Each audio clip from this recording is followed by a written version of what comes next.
ICE is actively clearing out the New York City immigration court, and it's unfolding in real time. Detainees are not being arrested while entering the court, but as they leave it. This is causing confusion and panic among onlookers, many of whom are questioning due process.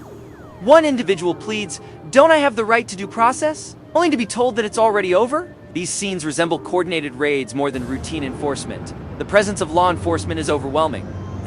Multiple agents in bulletproof vests and masks line the courthouse as people, many of whom have just finished their court hearings, are suddenly detained. Witnesses record everything. Some family members stand by, stunned as loved ones are taken. One bystander even notes the disturbing contrast of people calmly waiting for an elevator while the chaos unfolds inches away. Videos of the raids are circulating, but not all of them include audio. Some speculate this is intentional. Key conversations may have been muted by news outlets like the New York Post. One clip shows a man being spoken to in hushed tones. Analysts believe these exchanges might contain sensitive information that authorities don't want public.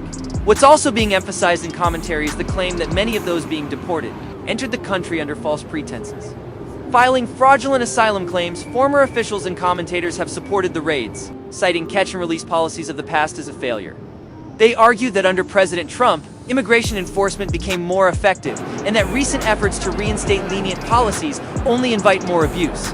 The acting director of ICE stated that most asylum seekers lied to get into the country and that deportations are necessary to restore order, but it's not just undocumented migrants who are under scrutiny. The Department of Justice, under new directives, is exploring the possibility of stripping naturalized citizens of their citizenship if they are found guilty of crimes like war crimes, fraud, or gang activity. Critics argue that this is a dangerous expansion of government power, but supporters believe that anyone who obtains citizenship fraudulently should have it revoked.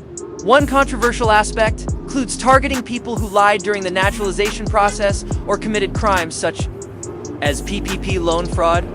Activists warn the language in the DOJ's memo is so broad it could be used to target a wide array of people. Still, supporters believe that removing individuals who committed human rights violations or gang-related crimes is a necessary move. To protect the country, the political heat is intensifying in New York as Zoran Mamdani, a progressive Muslim immigrant, emerges as the leading Democratic nominee for mayor. President Trump labeled him a communist lunatic and promised to arrest him if he attempts to obstruct federal ICE operations.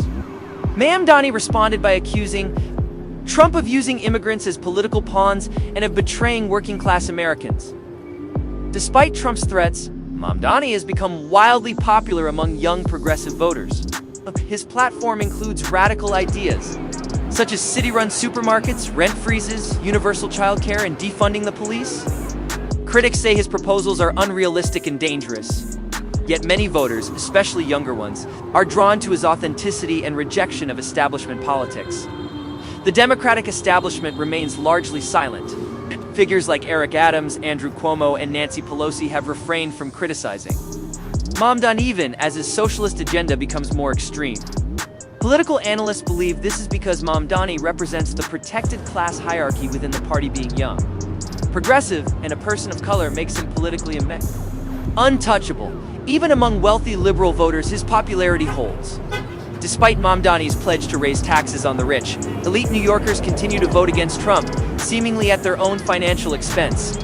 The city's identity as a sanctuary for undocumented immigrants and a resistance hub against Trumpism is now part of its political DNA.